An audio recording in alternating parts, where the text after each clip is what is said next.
Boa noite. Né? Prazer sempre estar aqui ou aqui, é sempre um prazer, né, a nossa tertúlia.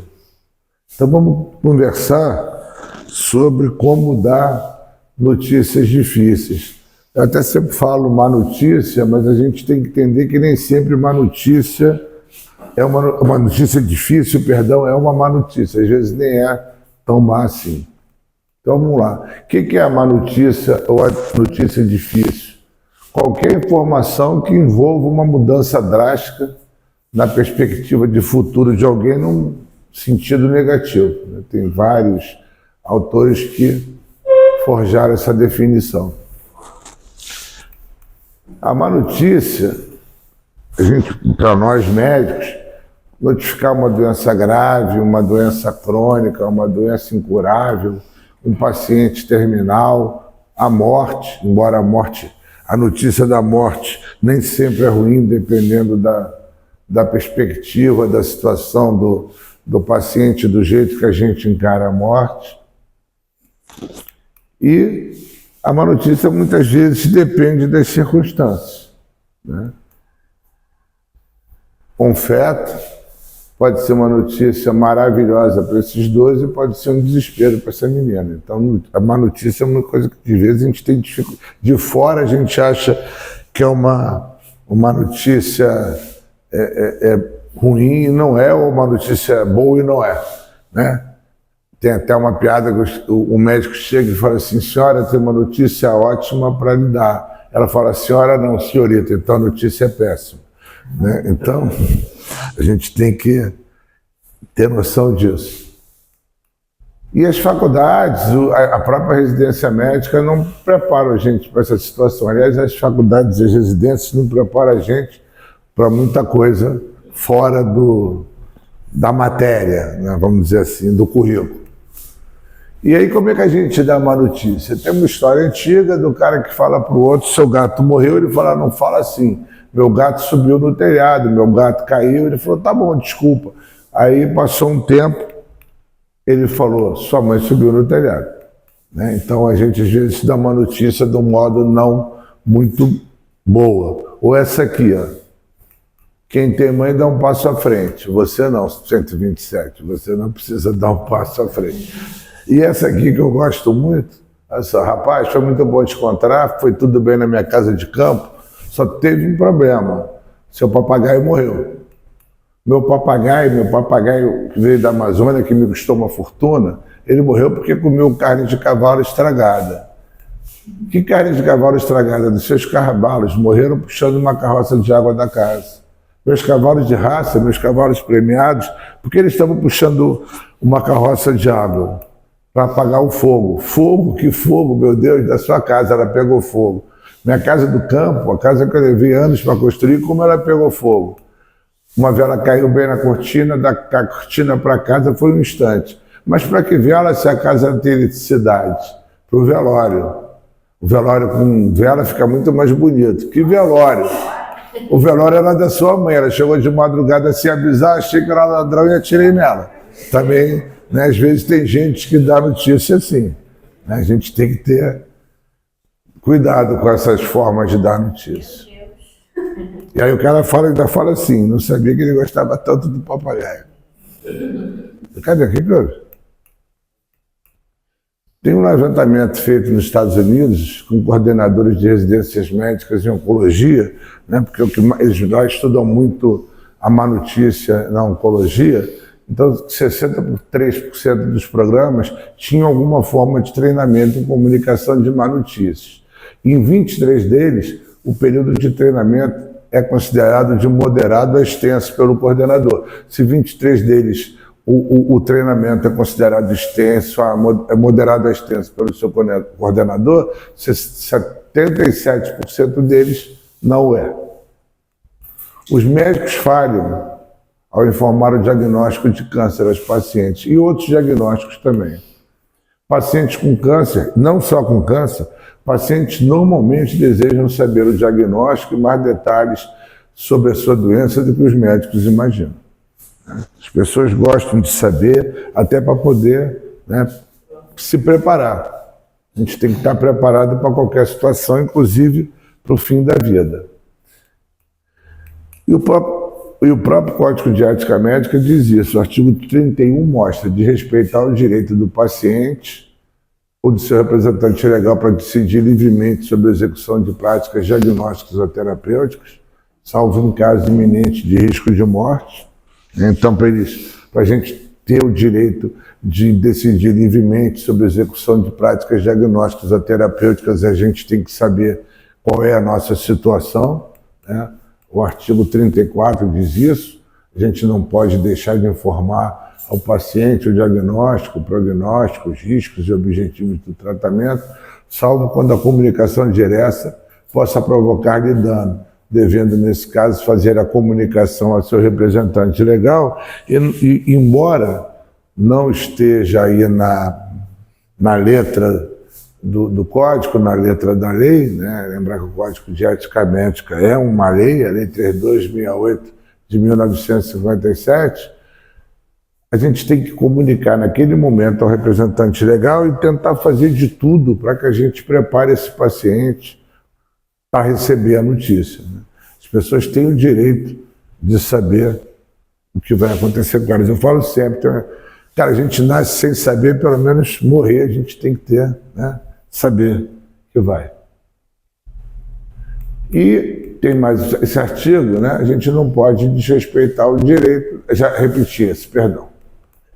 Tem um outro artigo, eu confundi porque eu não botei esse, né? Que é o artigo 41, que fala que a gente não pode abreviar a vida do paciente, mesmo a pedido dele ou do seu representante legal, mas que foi colocado no Código de Ética Médica de 2009, que foi lançado em 2010, que o médico não pode, né, insistir em práticas terapêuticas e diagnósticas desnecessárias quando o paciente é terminal, quando a doença é incurável, a não ser que o paciente queira. Se o paciente quiser, ele tem todo o direito, né, de querer. Pacientes querem uma conversa com o médico em ambiente privado, com tempo disponível e a presença de alguém para lhe dar suporte, né? Não só o paciente, às vezes os familiares, depois da morte mesmo, eles têm direito para isso. E a gente nunca deve começar uma conversa com o paciente, com a família, sobre uma notícia desagradável, uma notícia ruim, uma notícia difícil, se a gente não tiver tempo para falar, né? Não dá para falar e dizer, não, agora eu não posso, depois a gente conversa, eu não tenho tempo de falar agora, né? Acontece, mas não é agradável, não é o que deve ser feito. Passar. E os impactos no profissional? Pode ser causa de intenso estresse, ansiedade, carga de responsabilidade, medo da reação negativa do paciente, né? Isso tudo prejudica a comunicação da má notícia. São dois problemas, né? Né, uma coisa que é uma invenção da moral judaico-cristã, que é a culpa, né? A gente acaba se sentindo culpado quando o paciente morre, como se as pessoas não fossem todas morrer. E outra é a dificuldade que o médico, como qualquer pessoa, tem de encarar a própria finitude, né? Então, muitas vezes, quando você está conversando, vendo a finitude do outro, você lembra da sua.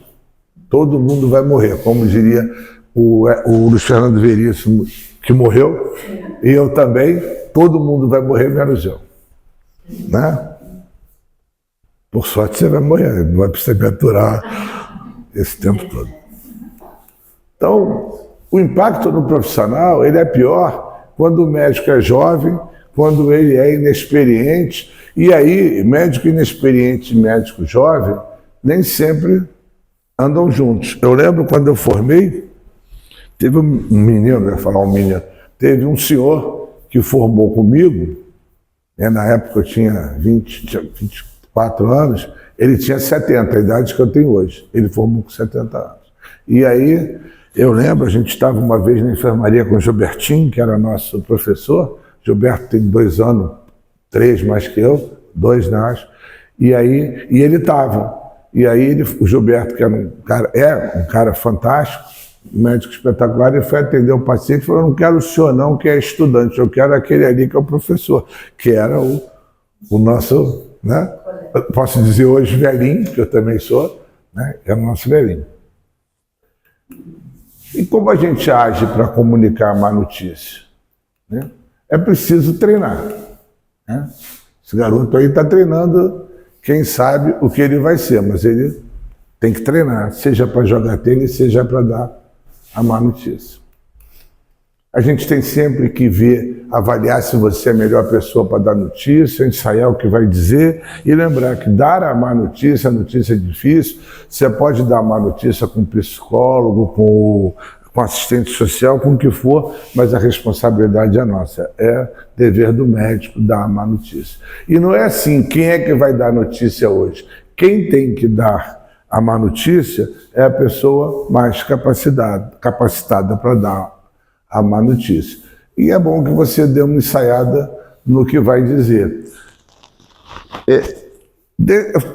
Comecei a fazer terapia intensiva, aí comecei a me preocupar com a má notícia, né? Que não era só a má notícia de morte, era a má notícia da criança que nascia com uma cardiopatia congênita complexa, da criança que nascia com uma asfixia perinatal, com uma síndrome hipóxico-isquêmica, que a gente sabe que vai ser um encefalopata crônico no futuro, e você tinha que falar.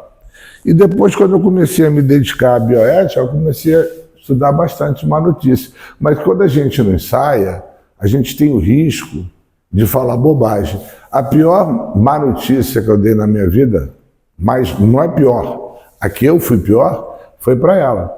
Ela estava grávida do Gustavo, você lembra disso? Ela estava grávida do Gustavo, a gente estava dormindo, o irmão dela ligou, de madrugada eu atendi, né? De madrugada vi que era ele, nervoso, falei, morreu alguém. Aí ele começou a me falar, aí ela acordou e ficou, o que foi? Tinha acabado de acordar, falei, peraí, Denise, Valéria morreu. Valéria era a prima dela de 28 anos, estava fazendo uma trilha em Minas, caiu de uma pedra e morreu. A notícia foi dada assim, né? Bem preparada, falei, cala a boca, esperei que a Valéria morreu. Né? O Gustavo não nasceu, não sei porquê, era uma prima muito ligada a ela. Não estava não? Então achei que estava, na minha cabeça estava. Vamos lá. Isso aqui é o primeiro Código de Ética americano, de 1847, bem antes do Trump. A vida de uma pessoa doente pode ser abreviada não somente pelos atos, mas também pelas palavras ou conduta do médico. É um dever sagrado proteger o paciente, evitando tudo o que puder desencorajá-lo e deprimir o seu espírito. Né? E aqui, agora uma outra coisa que a gente tem que estar atento é que a comunicação muitas vezes não é o que a gente pensa. A gente tem que sempre pensar se o que eu estou querendo dizer é o que a pessoa está ouvindo.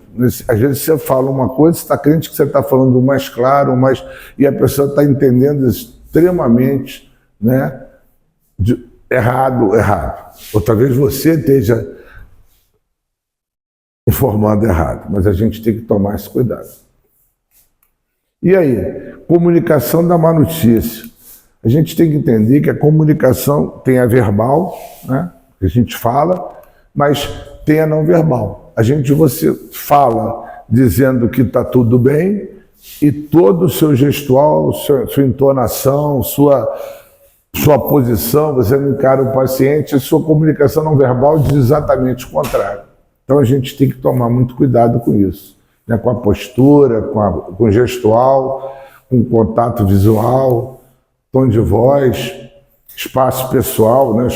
Respeitar o espaço do outro, empatia e tempo disponível, disponibilidade de tempo.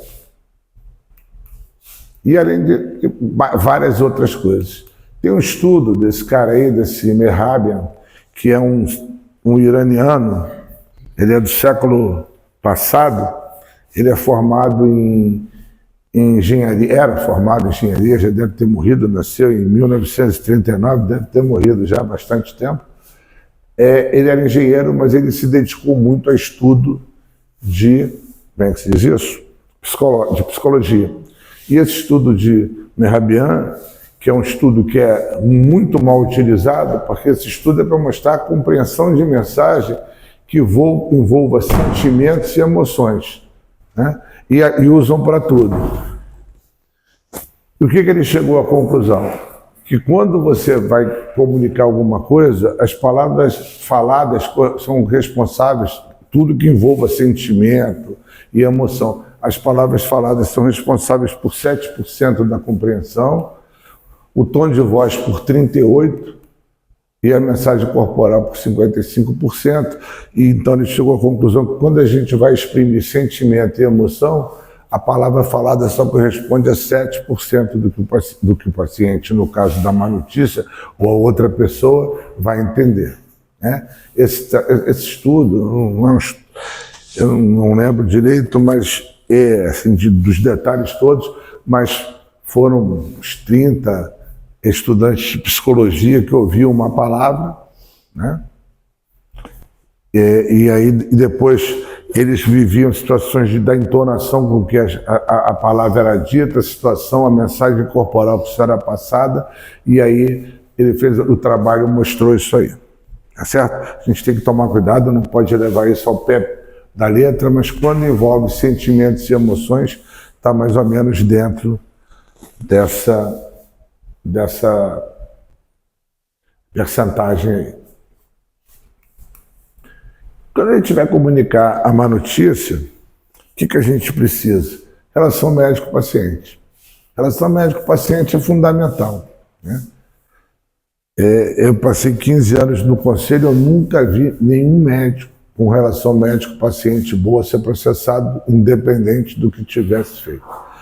Já vi muito médico, sem errar, ser processado. Eu lembro um processo que ficou comigo. Uma senhora, ela denunciou o médico, o filho dela nasceu, um pediatra ficou cuidando do garoto, na época ainda tinha berçário. Ele ficou ligado direto com ela, explicando o que estava acontecendo. Depois ele foi embora, chegou um outro médico que não procurou a mãe, não conversou com a mãe, só foi no quarto avisar que a criança tinha morrido. E ela ela denunciou esse médico segundo para o conselho. Aí a Câmara Técnica avaliou, o segundo médico tinha feito tudo certo, o primeiro médico só tinha feito besteira. E aí ela dizia assim, que o primeiro médico era enviado de Deus à Terra, e o segundo médico devia ser filho do capeta, de Satanás, não lembro qual foi a expressão que ela usou. A gente avaliou, o primeiro médico tinha errado muito, o segundo nada, a gente não abriu processo contra o segundo médico, mas abriu contra o primeiro, que ela adorava, exaltava, e foi uma confusão.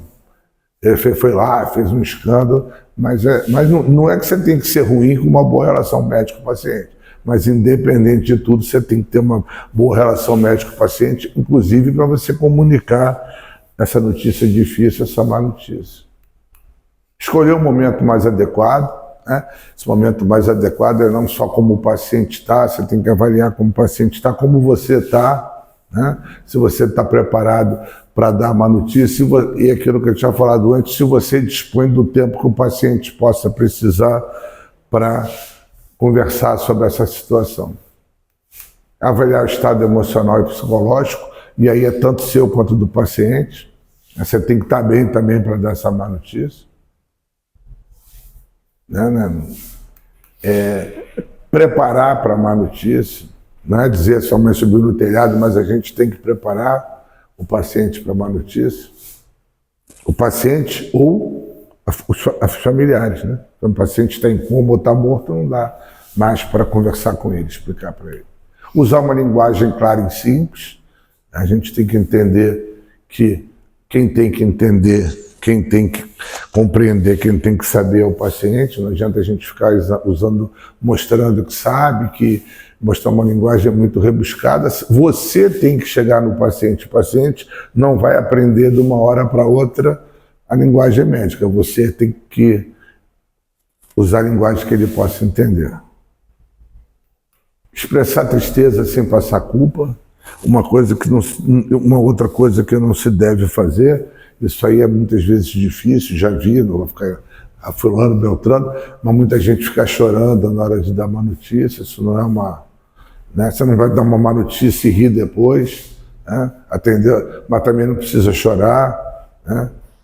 Gente, a nossa vida continua, a vida que foi afetada é do paciente, é da família, a gente tem que respeitar, não diminuir o problema.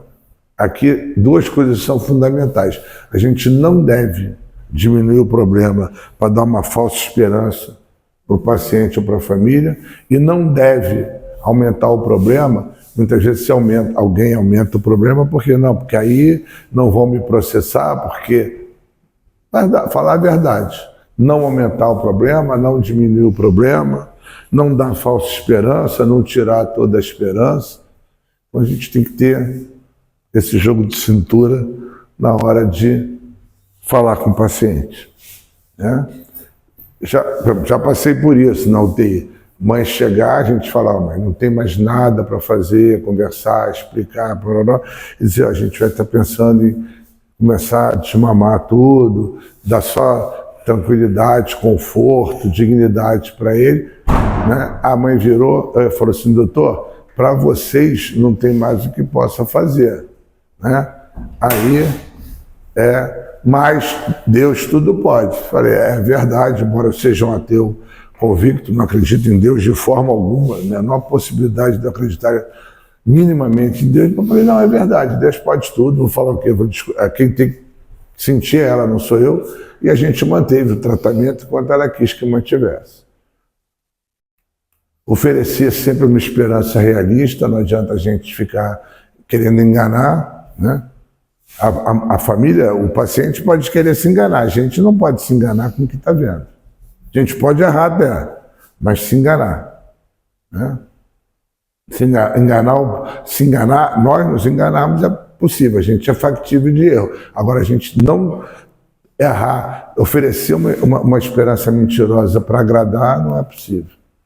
Garantir que haverá continuidade dos cuidados é uma coisa que a gente tem que ter muito cuidado. A gente ouve muito isso. O paciente agora não tem mais possibilidade terapêutica, então a gente vai começar cuidado paliativo. Cuidado paliativo, a gente começa quando começa a cuidar do paciente. Dar conforto, carinho, dignidade não é para quem vai morrer, é para qualquer paciente. A gente vai dar continuidade aos cuidados paliativos terminais, né? Não vai deixar o paciente morrer de sede, morrer de fome, né? Sofrer, sentir dor, não. Mas não tem mais por que fazer uma obstinação terapêutica que já é uma distanásia, que você não tem mais como oferecer nada para o paciente. E lembra, teve uma paciente, esqueci o nome, sabia? Mas esqueci, uma paciente, uma norte-americana, que os pais queriam continuar o tratamento, o marido queria parar com o tratamento, porque ela era terminal, doença incurável, e aí eles foram para a justiça, o marido ganhou, garantiu que ela poderia morrer, e aí o absurdo foi que suspenderam a alimentação, água, tudo, a mulher morreu desidratada, a mulher não, coitada, a paciente morreu desidratada, com fome, sentindo dor, porque pararam de dar qualquer coisa para ela. Um absurdo. Acho que era mere alguma coisa essa paciente. Assegurar suporte emocional, né? Isso é fundamental. E isso aqui é uma coisa que a gente tem que ter paciência. Repetir explicação para o paciente, para a família, quantas vezes forem necessárias. Denise sabe, eu não tenho meu nível de paciência, diria que de 0 a 100 deve ser menos. Quanto, Denise, meu nível de paciência? Agora, com o paciente tem toda a paciência. Quando tiver que falar, vamos falar, né? A gente tem que ter paciência. Quem está sofrendo é ele, não é? É o que eu falo sempre. Eu posso estar triste, sentindo, o paciente meu morreu, mas aí eu fico lá com a família, sofro e tal, chego, saio, vou para casa, sexta-feira saio para jantar. Quem não vai sair para jantar é a família. Então a gente tem que entender que o momento de sofrer, quem tem que a gente ter toda a paciência é o paciente. O paciente pode perder a calma com a gente não pode perder a calma com o paciente. O paciente pode se revoltar, se desesperar, pode tudo. Isso aqui é um protocolo também, fala-se muito de câncer, porque a má notícia é muito estudada com os médicos e os pacientes de câncer. É o protocolo Spikes, não vou me meter a falar inglês, minha pronúncia em inglês é horrorosa, né? Mas está lá o S, é setting up, como é que é, Denis? Pode falar? Preparar o encontro, a gente tem que preparar esse encontro com o paciente, com a família, perceber o paciente, que é o P, o I é invitation, convidar ao diálogo, né? Não adianta eu querer conversar com o paciente, ele tem que estar pronto para conversar, tem que estar querendo conversar. Às vezes você precisa conversar, mas o paciente não quer, é um direito dele. Transmitir as informações, né, o mais simples, o mais compreensível possível, sem mentir, sem exagerar, sem diminuir, exprimir as emoções, mas sem, né, exageros, e fazer estratégia e resumo. A gente tem que saber o que vai fazer, falar, quando vai falar, como vai falar, com quem vai falar, isso tudo aí. Então esse protocolo é o protocolo Spikes, que eu acho que é o melhor que a gente tem para se preparar para dar a notícia ruim, a notícia difícil. Comunicação da má notícia, como agir, avaliando o melhor momento, aquilo que a gente tinha falado. A gente tem que ver qual é a melhor hora para conversar com o paciente. Depende de como a gente está, o que a gente já pensou, como o paciente está, do tempo que a gente tem. Né? A gente tem que ter. Não adianta querer conversar, dizer, o senhor vai morrer, não tem mais jeito e tal. Mas, não, peraí que eu tenho um plantão agora, estou saindo, depois amanhã eu converso contigo. Não pode, você tem que estar dispondo de tempo para conversar até o assunto se esgotar, se esgotar. Já falamos de avaliar o estado emocional e psicológico, preparando os pacientes e os familiares, né? Para a gente tentar preparar um paciente para o óbito, para o trauma, para a sequela, a gente tem que aceitar isso também. É difícil a gente preparar alguém para aceitar o que a gente não aceita. Usar linguagem, falei isso 200 vezes, linguagem clara, compreensível, fundamental em tudo em medicina. Não demonstrar culpa, às vezes é difícil, né? Mas... E a culpa é uma culpa que não existe. Quando tem culpa, tudo bem, mas, né? Não minimizar o problema, já falei, é porque vários protocolos são diferentes. Esperança realista, quando tem, garantir a continuidade dos cuidados, uma coisa que não sei se está aí, a gente nunca tirar totalmente a esperança da família quando ela tem, que a mulher, Deus pode tudo, tá, pode para ela, pode tudo, para mim não pode, mas para ela pode. O filho não é meu, é dela, então, né, Deus pode tudo. Repetindo as explicações, também já falei, assegurando suporte emocional ao pacientes familiares. Muitas vezes a gente se preocupa muito com o paciente, esquece a família, que às vezes fica pior que o paciente. Muitas vezes o paciente aceita até bem a morte, mas a família não aceita. Principalmente quando é um paciente que estava rígido, um paciente jovem, né? É muito mais fácil. Tem madeira aqui? É muito mais fácil a gente aceitar a morte de um pai do que aceitar a morte de um filho, pai e mãe, porque já faz parte da evolução da vida. Eu sou ateu, mas sou, como é que diz isso? Supersticioso, que sou botafoguense. Não tem botafoguense que não é supersticioso. Só a autonomia do paciente, isso a gente tem que ter em mente. A autonomia do paciente só não prevalece quando houver uma incapacidade entre 2 Ds ali, não tem esse D aqui, em decidir pela sua própria vontade. E quais são essas situações? Por não conseguir ter compreensão correta do problema, pode ser por uma dificuldade mesmo, pode ser por um problema neurológico, pode ser por uma doença, né? Pode ser por uma situação qualquer. Pode ser por uma criança que está passando e ainda está num estágio que não tem como compreender aquele problema, mas se sobreviver pode vir a ter, por não ter como avaliá-lo, por estar, a criança muitas vezes não tem, por estar impedido de decidir. Às vezes o paciente não decide porque está em coma, o paciente tem um Alzheimer, não pode decidir. Nesse caso, ele até pode decidir. Se ele tiver feito um testamento vital, uma diretiva antecipada de vontade, vai valer o que ele queria, pensava quando estava lúcido. Ou por opção própria. Às vezes tem pacientes adultos que dizem, não quero resolver, deixa alguém da família resolver, ou deixa o médico resolver por ele. Isso ele pode. Mas tem que ser uma decisão dele, documentada. E aí, ó, o Código de Ética Médica diz isso, a gente não pode informar, já tinha colocado antes isso. Criança e adolescente. Criança e adolescente tem autonomia, tem direito a ter autonomia. O Código de Ética Médica diz isso, o ECA diz isso, e a gente deve respeitar a vontade e a individualidade das crianças e dos adolescentes, levando em consideração sempre a sua capacidade de discernimento e o risco envolvido em cada situação, sem jamais nos afastarmos do que é preconizado pelas práticas médicas cientificamente reconhecidas, né? As práticas médicas envolvem a ética profissional também. Prática médica não vai ser só os tratamentos. Então a gente tem que entender que crianças, em cada fase da vida, né, têm capacidades diferentes de compreensão, de discernimento, de poder decidir sobre uma coisa ou outra.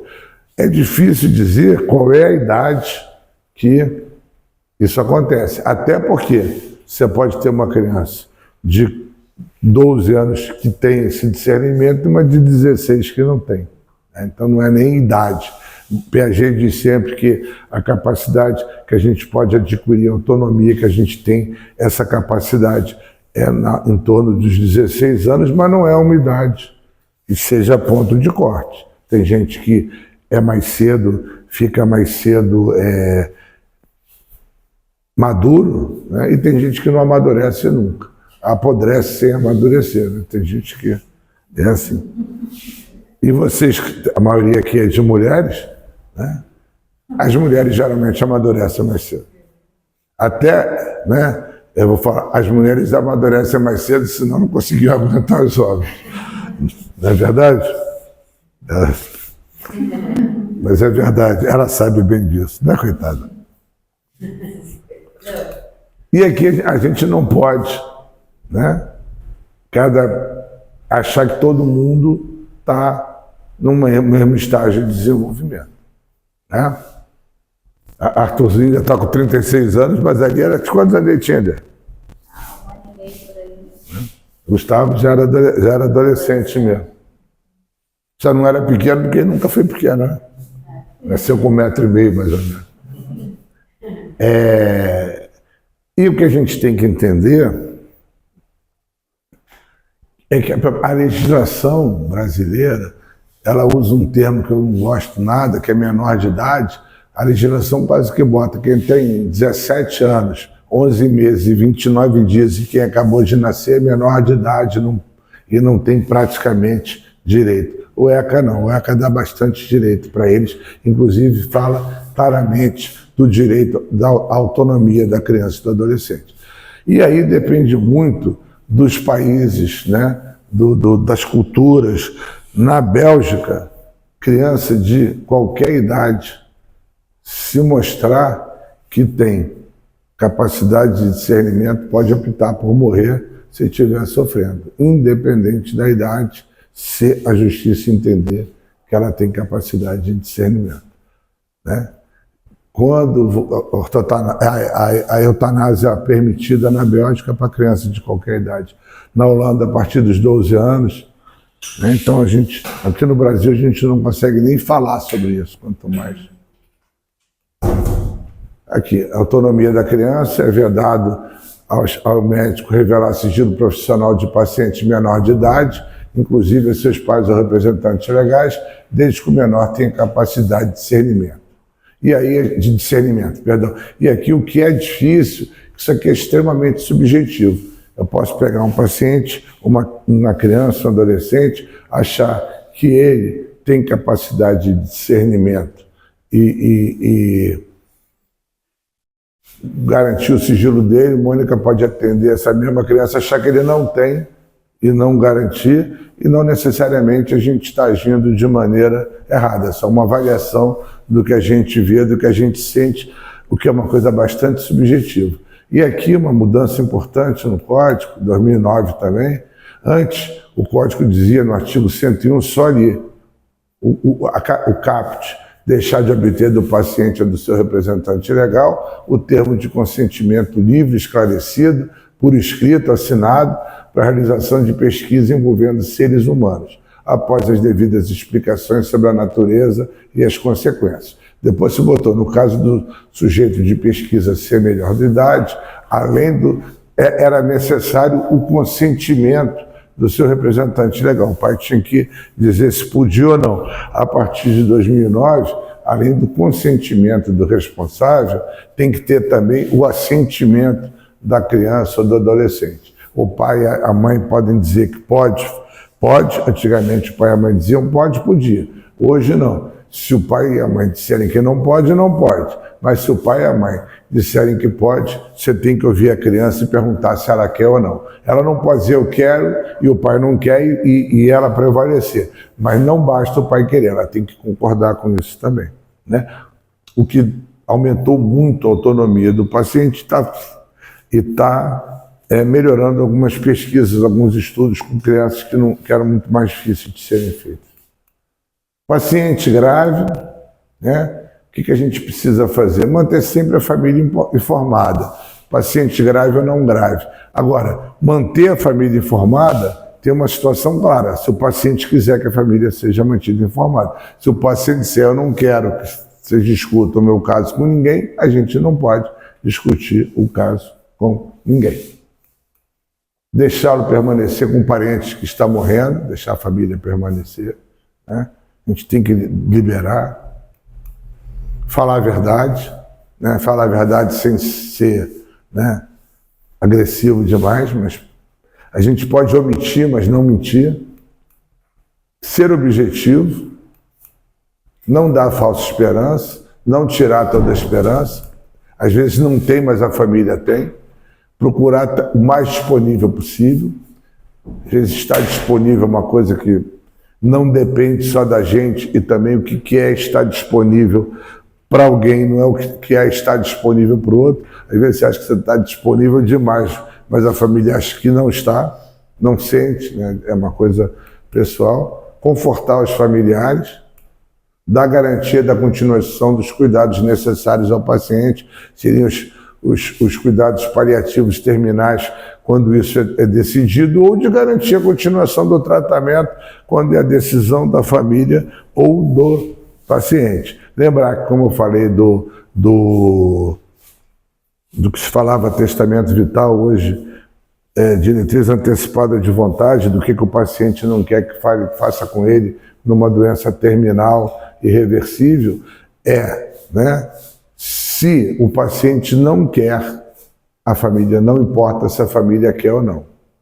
Que a gente vai obedecer o que o paciente quer, mesmo que ele esteja senil, mesmo que ele esteja com demência, mesmo que ele esteja em coma, desde que ele tenha, né, feito valer a sua vontade quando estava bem.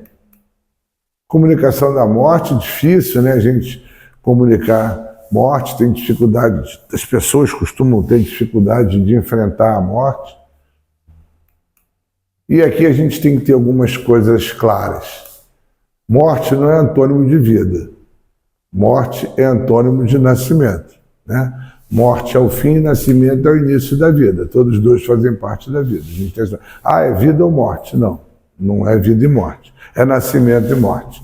A vida começa no nascimento e vai até a morte.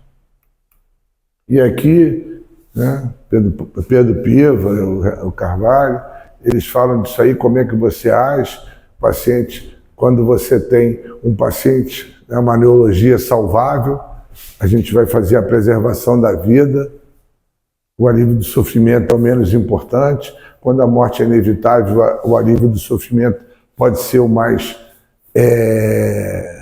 passa a ser o mais importante, a preservação da vida não é mais importante, a preservação da vida, na verdade, é o prolongamento da morte. Você não vai viver mais, você vai morrer mais devagar. A beneficência, o que é bom para o paciente, vai ficar acima dele sofrer um pouquinho ou não para se recuperar, e quando já é a morte inevitável, a não maleficência totalmente prioritária.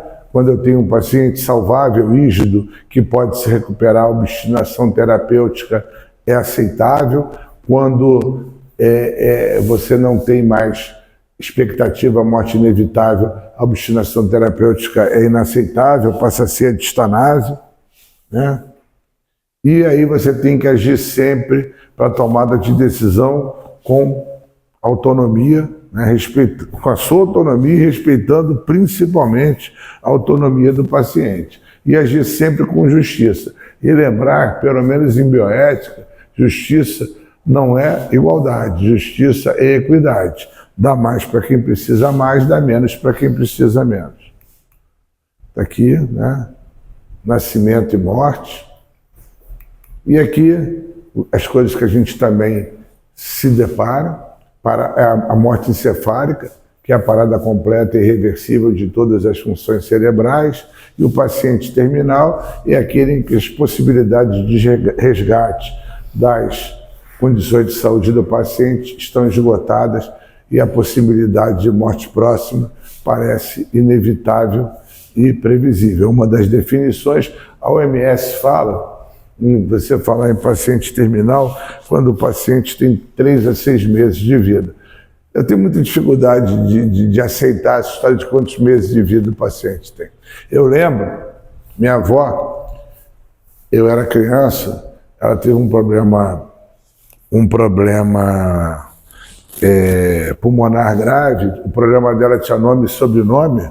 Meu avô, que fumava 3 maços de Continental sem filtro a vida toda, e ela era uma asmática grave, e ela foi, na época, era considerado o melhor pneumologista aqui do Rio, lá do Rio de Janeiro, da cidade, e ele falou isso para ela: a senhora tem de 6 meses a 1 ano de vida. Isso ficou na minha cabeça. Aí eu fui fazer medicina anos depois, e aí ela continuou viva, já tinha passado mais de 10 anos, ela estava viva. Aí um dia ela pegou o jornal, chegou assim, né? Era minha avó, minha madrinha, e falou: filho, vem cá, esse aqui não é aquele médico? Eu falei: é, avó. Ela falou assim: pois é, ele morreu, eu estou aqui, mas essa coisa, né? É difícil dizer que alguém vai morrer ou não. E aqui é um trabalho que mostra que a visão dos profissionais de saúde frente à terminalidade da vida é uma das realidades mais difíceis, porque eu acho engraçado que eles dizem, apesar dos melhores esforços, alguns pacientes viram óbito, todos vão a óbito, a gente pode ver ou não, né? A gente tem paciente que vai morrer depois da gente e paciente que vai morrer antes, mas todos vão morrer. Felizmente para nós pediatras, os pacientes geralmente sobrevivem a gente, né? Mas sobreviver não vão. E o que acontece é a dificuldade que os profissionais têm de lidar com doentes terminais e a dificuldade que a gente tem de lidar com a nossa terminalidade. Cada vez que morre alguém, você lembra também que vai morrer, né? Epicuro, né, era um filósofo, era de 470 a.C., ele dizia isso aí. Quem usava muito essa frase, todas as palestras que eu assistia do professor Pitangueira, ele dizia isso: a morte não nos concerne, pois quando somos, a morte não é. E quando a morte é, não somos mais. Portanto, vida e morte não são nem antagônicos, porque quando tem vida, não tem morte. Não existe morte e vida. Morte é morte, vida é vida. Se eu estou vivo, não tem morte. Se eu estou morto, não tem vida. Então não é um... E quem falou uma coisa parecida com essa, vou citar de novo, Luiz Fernando Veríssimo. E é uma coisa bem interessante. Passamos a vida toda nos preparando para a nossa morte e quando ela vem não podemos assistir, né? E é verdade, a gente não vai ver a nossa morte. Isso aqui é o Daniel Callahan, um bioeticista americano muito bom. Não deveria a morte ser integrada nos objetivos da medicina como ponto final dos cuidados médicos e não ser considerada uma falha da atuação médica? Os pacientes morrem independente de médico, de hospital, disso, né? A OMS, em 1997, falou que, inevitavelmente, cada vida humana chega ao seu final, assegurar que socorra de forma digna, cuidadosa e menos dolorosa possível merece tanta prioridade quanto qualquer outro cuidado, né? Isso aqui, né? A música essa canção é do Vinícius do Toquinho, mas a letra é do Vinícius, brilhante, como é, por exemplo, que dá para entender, a gente mal nasce e começa a morrer. E é verdade, a gente começa a morrer na hora que nasce. A gente não vivi mais um ano, não. Tenho menos um ano para viver. Isso aqui é o seguinte, quando eu falei, às vezes a má notícia não é má notícia, um paciente terminal, né, um paciente gravíssimo falecer, nem sempre, às vezes é alívio para a família. Não vou dizer que você não sofra. Minha mãe, quando morreu, ela tinha, já quantos anos, Denise? 10, 12 anos, né? Nem lembro. Acamada. Pareceu mais, né? Mas, claro que eu sofri, mas foi um alívio. Meu pai, quando morreu mais velho que ela, foi ruim. Ele estava lúcido, pegou Covid, morreu, não tinha vacina, morreu, né? Mas foi mais difícil.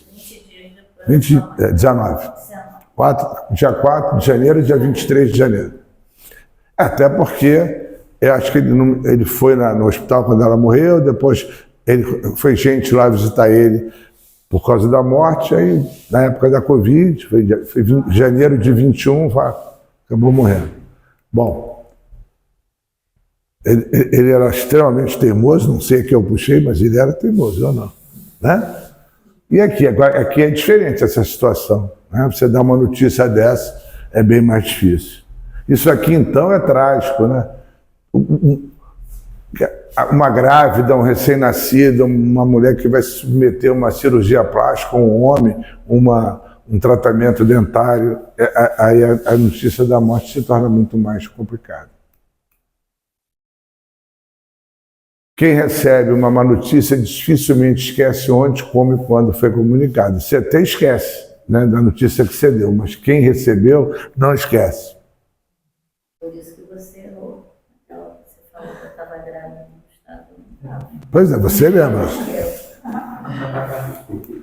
As dificuldades que o médico muitas vezes tem para a comunicação da morte, medo de ser considerado culpado, né? Volto a falar, culpa é uma coisa que não existe, mas a moral judaico-cristã enfatiza muito a morte, a culpa, o pecado, a expiação dos pecados. Sensação de impotência, fracasso. A gente tem que entender que a gente não é... O paciente não... A não ser que você faça um absurdo, o paciente não vive ou morre por causa de nós, né? Medo de causar sofrimento, preocupação com aspectos legais, medo de processo, medo pessoal da doença e da morte, sensação de responsabilidade pela doença ou morte, como a gente fosse culpado de alguém adoecer. Conversar, a gente precisa conversar muito com a família, estar disponível, a gente já falou, explicar sempre o mais calmo, claro e tranquilamente possível. Maior cuidado com pacientes jovens ou de quadros agudos, né? Você tem que ter muito cuidado, um paciente, uma família que perde uma criança, um adolescente, ou mesmo um adulto jovem, né? Adulto jovem, para mim, hoje, até 65 adultos jovens. Respeitar eventuais descontroles, eu falei para vocês, o paciente pode xingar, se descontrolar, gente que não pode. Se colocar disponível. E aqui é uma coisa que a gente tem que ter sempre em mente. Comunicação de má notícia não é uma habilidade opcional. É uma parte essencial da prática profissional. A gente tem que treinar. Se treinarmos, poderemos aprender a dar má notícia. E aquele garotinho de 11 anos que estava treinando é o João Fonseca. É o João Fonseca aos 11 anos e o João Fonseca hoje. Ele aprendeu a jogar tênis e a gente pode aprender a dar má notícia, né? A única coisa tão inevitável quanto a morte é a vida. Às vezes é difícil saber em algumas situações o que está pior. Tá? Obrigado.